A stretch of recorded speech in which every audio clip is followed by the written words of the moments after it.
Hi friends, welcome back to our channel. കുറേ ദിവസങ്ങൾക്ക് ശേഷമാണ് ഇന്നിപ്പോൾ ഞാനൊരു ലോങ് വീഡിയോ അപ്ലോഡ് ചെയ്യുന്നത്.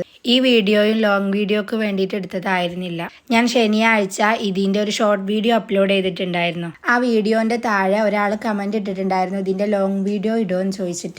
അതുകൊണ്ട് മാത്രമാണ് ഇത് ലോങ് വീഡിയോ ആക്കി അപ്ലോഡ് ചെയ്യുന്നത്. ഷോർട്ട് വീഡിയോക്ക് വേണ്ടി മാത്രം ഷൂട്ട് ചെയ്ത ഒരു വീഡിയോ ആയതുകൊണ്ട് തന്നെ അതിൻ്റെതായ പോരായ്മകൾ ഉണ്ടാവും ലോങ് വീഡിയോ ആക്കി അപ്ലോഡ് ചെയ്യുമ്പോൾ.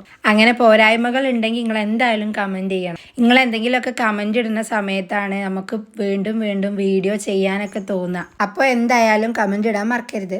അപ്പോൾ ഇനി കാര്യത്തിലേക്ക് കിടക്കാം. അപ്പോൾ ഞാനിതേ പതിവ് പോലെ എന്ന് പറയാൻ പറ്റില്ല, കാരണം ഞാൻ കുറച്ച് ലേറ്റ് ആയിട്ടാണ് എണീച്ചിട്ടുണ്ടായിരുന്നത്. അപ്പോൾ ഞാൻ നേരെ പോയി ഞാനും ഫ്രഷായി മോളെയും കുളിപ്പിച്ചു കൊടുത്ത് ഓൾക്ക് ചായയും കൊടുത്തിട്ട് ഞാൻ എന്നും അന്നാന്ന് ചെയ്യേണ്ട കാര്യങ്ങൾ ഒന്ന് നോട്ട് ചെയ്ത് വെക്കും. അങ്ങനെ നോട്ട് ചെയ്ത് വെച്ച് നേരെ ആദ്യത്തെ പരിപാടി ഡ്രസ്സ് മടക്കി വെക്കലാണ്. ഞാൻ ആ വീഡിയോയിൽ പറഞ്ഞിട്ടുണ്ടായിരുന്നു, ഞങ്ങൾക്ക് കുറച്ച് ദിവസം കല്യാണമൊക്കെ ആയതുകൊണ്ട് തന്നെ ഡ്രസ്സുകൾ അലക്കി വെച്ചിട്ടുണ്ടായിരുന്നു, പക്ഷേ മടക്കി വെക്കാത്തത് കൊണ്ട് തന്നെ കുന്നുകൂടി കിടക്കുകയായിരുന്നു. അതൊക്കെ ഒന്ന് ആദ്യം മടക്കി റെഡിയാക്കി വെക്കാമെന്ന് വിചാരിച്ച്. പലർക്കും ചെയ്യാൻ മടിയുള്ളൊരു കാര്യമാണ് ഈ ഡ്രസ്സ് മടക്കി വെക്കൽ. പക്ഷേ എനിക്ക് നേരെ തിരിച്ചാണ്. എനിക്ക് ഏറ്റവും ഇഷ്ടമുള്ളൊരു പണിയാണ് ഈ ഡ്രസ്സ് ഇങ്ങനെ വൃത്തിയിൽ മടക്കി വെക്കുക. പക്ഷെ ഇത്രയും തോനെ മടക്കി വെക്കാനുള്ളത് കണ്ടപ്പോൾ എനിക്കും കുറച്ച് മടിയൊക്കെ തോന്നിയിരുന്നു. പിന്നെ എന്തായാലും വേണ്ടില്ല വിചാരിച്ചിട്ട് ഒന്നാകെ അങ്ങ് മടക്കി വെച്ച്.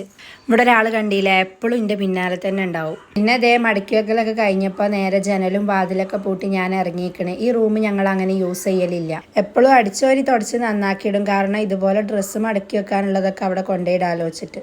പിന്നെ ഇതാണ് ഞങ്ങളെ മുകളിലത്തെ ഹാളാണ്. ഇവിടെ ഫുള്ള് അയലാണ്. ഞങ്ങൾക്ക് വീടിന് പുറത്ത് അയലൊക്കെ കുറവാണ്. ഫുള്ള് ഇവിടെ തന്നെയാണ് ആറിടുക. കാരണം ഇവിടെ ഈ ഡോറ് തുറന്നിട്ട് കഴിഞ്ഞാൽ തന്നെ നല്ല വെയിലുണ്ടാവും. ഈ ഡോറ് തുറന്നാൽ നേരെ കാണുന്നത് സ്കൂളാണ് കേട്ടോ. നമ്മളെ പേരൻ്റെ തൊട്ടടുത്ത് തന്നെ സ്കൂളാണ്. പിന്നെ ഇതൊക്കെ കഴിഞ്ഞപ്പോൾ ഇതിന് നല്ല വിശപ്പുണ്ടായിരുന്നു. നേരെ വന്ന് ചായ കുടിക്കാനിരുന്നു. പിന്നെ നേരെ പോയി ഞങ്ങൾ കിടക്കുന്ന റൂം ഒന്ന് വൃത്തിയാക്കാമെന്ന് വിചാരിച്ച്. നല്ല രീതിയിൽ പൊടി അലർജി ഉള്ള ഒരാളാണ് ഞാൻ. എപ്പോൾ ഇങ്ങനത്തെ പണിയൊക്കെ എടുക്കുന്ന സമയത്തും ഞാൻ 2 മാസ്ക് ഒക്കെ ഇട്ടിട്ടാണ് പണിയെടുക്കാറ്. പക്ഷേ ഇന്ന് മാസ്ക് തീർന്നു പോയിട്ടുണ്ടായിരുന്നു. അതാണ് ഷാള് വെച്ച് കെട്ടിയത്. പക്ഷേ ഷാള് വെച്ച് കെട്ടിയതുകൊണ്ടൊന്നും ഒരു കാര്യം ഉണ്ടായില്ല. റൂം വൃത്തിയാക്കുന്നതിൽ ഏറ്റവും ടാസ്ക് ഉള്ള പരിപാടിയാണ് ഈ കിടക്ക, ഈ സ്റ്റെപ്പൊക്കെ കയറിയിട്ട് മേലേക്ക് എത്തിക്കുക എന്നുള്ളത്. മോള് ചെറുതായതുകൊണ്ട് തന്നെ ഓൾ എന്തെങ്കിലും കഴിക്കുന്ന സമയത്ത് കിടക്കമ്മ കൊണ്ടുവച്ച് കഴിക്കുകയും ചെയ്യും. അതുപോലെ വെള്ളവും തട്ടിമറിച്ചു. അതുകൊണ്ട് തന്നെ ഞാനിങ്ങനെ ഇടക്കിടക്ക് കിടക്ക വെയിലൊള്ളിക്കും. കിടക്കൊക്കെ വെയിലത്തിട്ട് വന്ന് നേരെ കട്ടിലൊക്കെ ഒന്ന് തുടയ്ക്കുകയാണ്. കട്ടിലും ജനലും വാതിലും അലമാറയും ഒക്കെ ഒന്ന് അങ്ങ് തുടച്ചെടുത്ത്. ഇത്രയും കച്ചറ ആ കട്ടിലിന്റെ ചോട്ടിന്ന് കിട്ടിയതാണ് കേട്ടോ. അതിൽ കച്ചറായിട്ട് പറയാൻ കുറച്ച് മാറാലെന്നെ ഉള്ളൂ. ബാക്കിയൊക്കെ മോളെ കളിക്കുന്ന സാധനങ്ങൾ. പിന്നെ കുറച്ചു നേരം പണിയെടുത്തപ്പോൾ ഞാൻ കുഴങ്ങി. അപ്പൊ ഞാൻ പോയിട്ട് ഒരു ക്യാരറ്റ് എടുത്തോടുന്ന് കഴിക്കണം. പിന്നെ ഈ ഫാന് നിറയെ പൊടിയായിരുന്നു. അപ്പോൾ അതൊന്ന് കഴിച്ചെടുത്തിട്ട് ഒന്ന് തുടച്ച് വൃത്തിയാക്കാമെന്ന് വിചാരിച്ച്. ഞാനിവിടെ ഒരു പണി എടുക്കുമ്പോഴത്തേന് മോൾ അവിടെ 2 പണി എടുക്കുന്നുണ്ട് കേട്ടോ. പൊടി നിറഞ്ഞു കഴിഞ്ഞാൽ പിന്നെ ഫാനിൻ്റെ സ്പീഡൊക്കെ കുറയുമല്ലോ. അതുകൊണ്ട് തന്നെ ഫാന് തുടച്ച് വൃത്തിയാക്കി കഴിഞ്ഞതിൻ്റെ ഒരു രസം അറിയണമെന്നുണ്ടെങ്കിൽ അതൊക്കെ ഫിറ്റ് ചെയ്തെങ്ങാണ്ട് നേരെ പോയിട്ട് ഫാൻ അങ്ങോട്ട് ഓണാക്കുമ്പോൾ ഒരു പ്രത്യേക കാറ്റാണ്. നമ്മൾ ആദ്യം കൊണ്ടുവന്ന സമയത്തുണ്ടായിരുന്ന അത്രയ്ക്ക് സ്പീഡ് ഉണ്ടാവും ഫാനൊക്കെ. ഇങ്ങനത്തെ ഫാന് വൃത്തിയാക്കുന്ന സമയത്ത് ഇതുപോലെ ഫാൻ ഇങ്ങനെ വെക്കാനാണ് ഭയങ്കര പണി ഉണ്ടാവുക. അതിനുള്ള ഒരു ടിപ്പ് പറഞ്ഞുതരാം. ഞാൻ പറയുന്നത് നിങ്ങൾക്ക് എത്രത്തോളം മനസ്സിലാവും എന്നുള്ളത് എനിക്കറിയില്ല. ഈ ഫാനൊക്കെ 2 പൊളി ഉണ്ടല്ലോ, അതായത് ഇപ്പോൾ നമ്മളൊന്ന് ഊരിയെടുത്തില്ലേ, അതീമേൽ ആ റൗണ്ടിലുള്ള സംഭവം ആദ്യം വെക്കുക.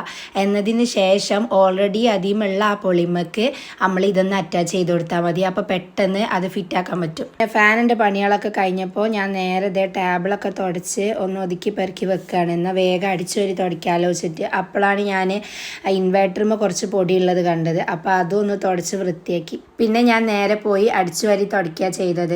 അപ്പോൾ ഇന്നത്തെ വീഡിയോ അത്രേ ഉള്ളൂ. വീഡിയോ ഇഷ്ടപ്പെട്ടാൽ ലൈക്ക് ചെയ്യാനും കമൻറ്റ് ചെയ്യാനും സബ്സ്ക്രൈബ് ചെയ്യാനും മറക്കരുത് കേട്ടോ. നിങ്ങൾക്ക് എങ്ങനത്തെ കണ്ടൻറ്റാണ് വേണ്ടതെന്നുള്ളതും കൂടെ കമൻറ്റ് ചെയ്യണേ.